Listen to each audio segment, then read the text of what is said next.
Ben, bonjour, j'espère que vous allez bien malgré cette chaleur. Ben, pour ce qui est de ce commentaire, moi aussi j'aurais adoré rencontrer Michael Jackson, mais malheureusement la vie en a décidé autrement. Ben, malheureusement je suis née en 2000 et c'est la période où il a commencé, où malheureusement pour lui il a commencé à décliner et du coup où il a fini par se retirer peu à peu de la scène avant d'annoncer son retour pour This Is It. Enfin, moi, je peux me consoler en disant qu'au moins j'aurais vu sa sœur Janet en concert et aussi sa fille Paris, que j'ai même pu saluer à 2 reprises. Voilà. Bon, pour ce qui est... évidemment, moi je sais que je pourrais jamais rencontrer Michael, sauf lorsque ce sera mon tour de partir là-haut. Cependant, tu peux essayer de communiquer avec lui. Alors, comment s'y prendre? Moi, il y a eu un temps où j'avais envisagé d'avoir recours à des médiums pour, euh, pour entrer en contact avec Michael. Mais seulement voilà, en fait, depuis quelque temps, je consulte une accompagnatrice spirituelle et je lui ai raconté mon lien spirituel, spirituel avec Michael. Et elle m'a dit qu'en fait, il est évident que sur le plan spirituel et émotionnel, je suis très sensible quand il s'agit de Michael. Et, euh, et du coup, le spiritisme, comme le spiritisme, c'est comme quelque chose qui exige quand même une certaine maîtrise de soi, ben, ça pourrait être dangereux pour moi. Cependant, elle m'a conseillé cependant que de toute façon, le spiritisme, c'est davantage les séances de médium, c'est plus chercher le sensationnel, tout ça. Alors que selon cette accompagnatrice spirituelle, moi, j'en ai absolument pas besoin parce que selon elle, mon lien avec Michael n'a pas besoin de passer par là pour révéler son authenticité.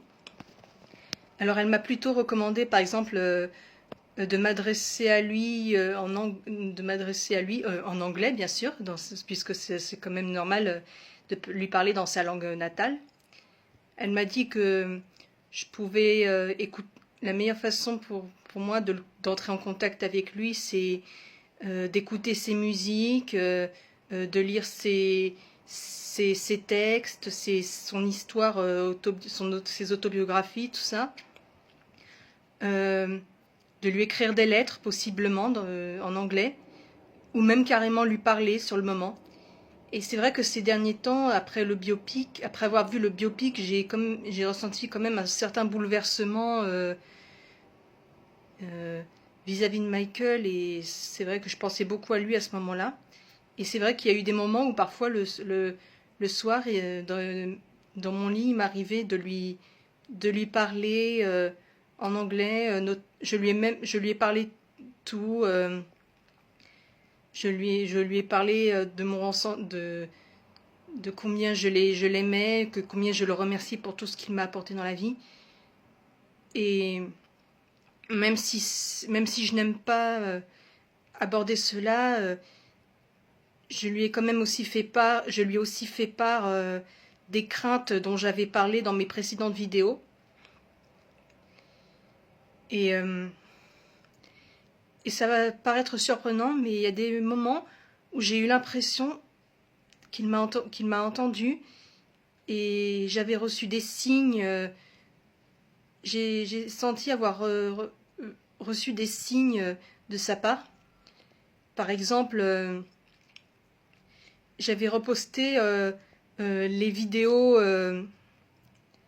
J'avais reposté certaines de mes vidéos de ce compte TikTok sur YouTube. Et un lendemain où j'avais parlé, le lendemain de la nuit où je m'étais confiée à Michael, et ben le lendemain il y avait quelqu'un qui avait commenté sous ma vidéo YouTube qu'il sentait qu'entre moi et Michael, il y avait ce qu'on appelait une résonance d'âme. Alors la résonance d'âme, qu'est-ce que c'est? C'est quand deux âmes sont en connexion spirituelle assez forte. Justement, j'en avais parlé à... Enfin, j'ai pas parlé directement de cette personne à mon accompagnatrice spirituelle, mais je lui avais demandé ce qu'elle en pensait. Et elle parlait plutôt de résonance émotionnelle, c'est-à-dire que je m'identifie beaucoup émotionnellement à lui. Alors c'est vrai, mais quand j'en ai parlé avec l'autre personne qui m'a contactée depuis YouTube, elle m'a dit que sans pour autant que cette accompagnatrice spirituelle ait tort, selon cette personne, l'accompagnatrice spirituelle avait raison sur certains points, mais que résumer mon attachement à Michael simplement sur l'aspect émotionnel, ça faisait davantage plutôt de la dépendance. Et donc depuis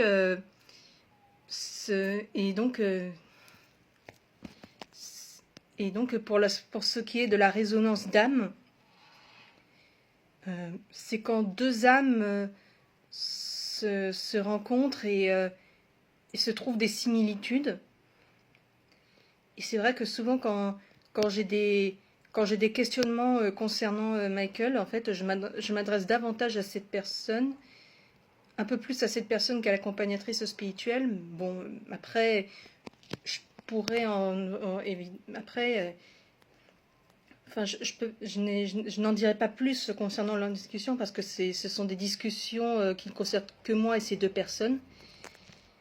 Mais voilà, en fait, pendant longtemps, j'ai eu l'impression qu'on pensait que mon attachement à Michael Jackson était plus une obsession, tout ça.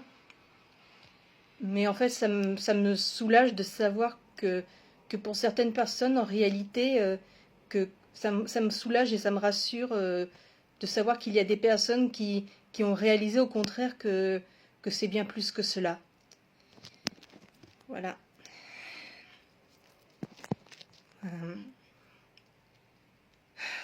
Franchement, chaque fois que je fais des vidéos pour parler plus approfondissement de ma passion et de mon attachement envers Michael, j'ai souvent du mal à trouver les mots et je suis souvent au bord de l'émotion. Même ma propre mère, pendant longtemps, elle a eu du mal à comprendre la nature exacte de mon lien avec Michael.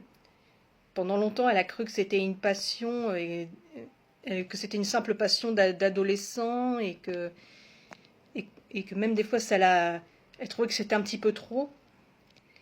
Jusqu'au jour où un moment il y avait Michael à la télé et on a échangé quelques mots devant ça et à un moment elle a dit en fait il t'a sauvé la vie en fait.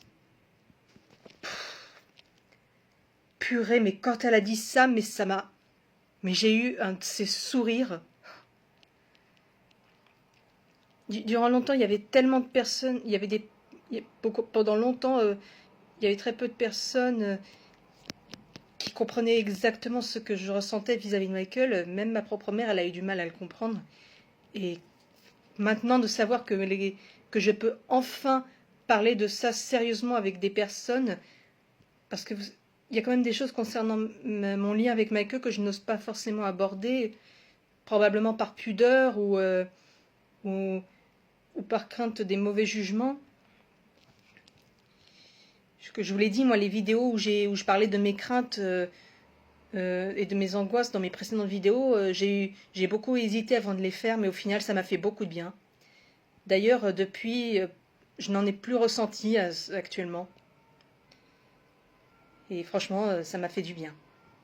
Bisous. Et faites attention à la chaleur.